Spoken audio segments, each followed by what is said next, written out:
Tsiku namba 12 uthenga wapaphiri ndime yachiwiri. 1920 zomwezi ndili nazo utothozachi ponena uli koma tumwe ndi tsoka inu achumanu chifukwa mwalandiri athu zokusangalatsani.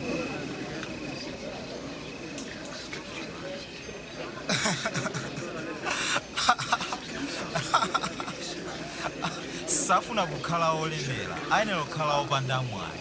Muli ndi tsoka inu nonse muli kukondwa tsopano chifukwa mudzamva chisoni ndi kulira. Muli ndi tsoka pamene anthu onse akuyamikani, pakuti makolo anu anachita aneneri onama zomwezi. Koma inu amene muli kumva mawu anga, kondani adani anu. Chitirani zabwino iwo amene adana nanu. Dalitsani iwo amene akutembererani. Pemphererani iwo amene akusautsani.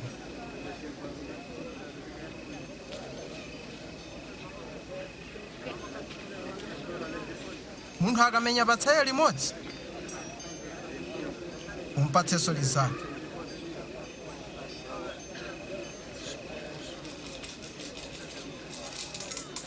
Ndipo munthu akalanda mkanjo wako, umpatsenso malayo. Aliyense amene akupempha kanthu, umpatse.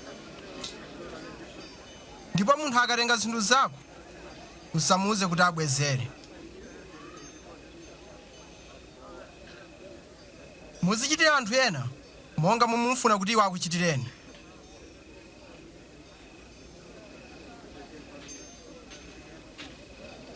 Ngati mukonda okhawo amene akukondani, mungayembekeze kulandira mphotho yanji.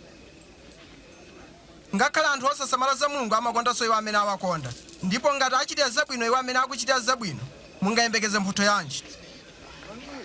Ngakhale osasamala za Mulungu amachitanso chimodzimodzi. Kodi mkazi ngoyenera kumkhudza? Kodi mkazi ngoyenera kukamba naye? Samanyazi.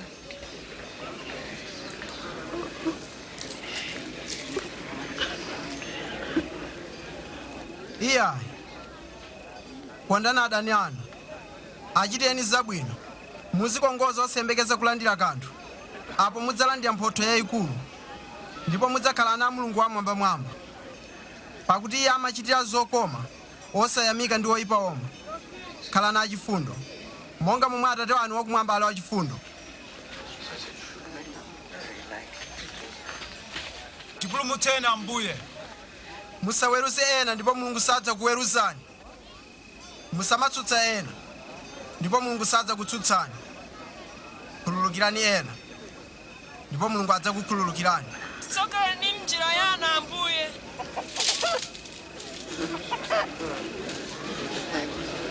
Muzichite ena ufulu ndipo Mulungu adzakuchiteni ufulu. Pakuti muyeso omwe muyesana wa anzanu Mulungu adzatsata omwewo. Kodi wakhungu kutsogolera wakhungu mzake? Atatero sadza konse. Chifukwa ninji uona chitsotso chili mwa msako osasamala chili m'maso mwako?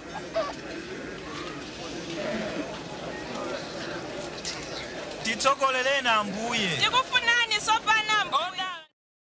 Pa zomwe ndaona pakanema ndimafanana ndi ndani?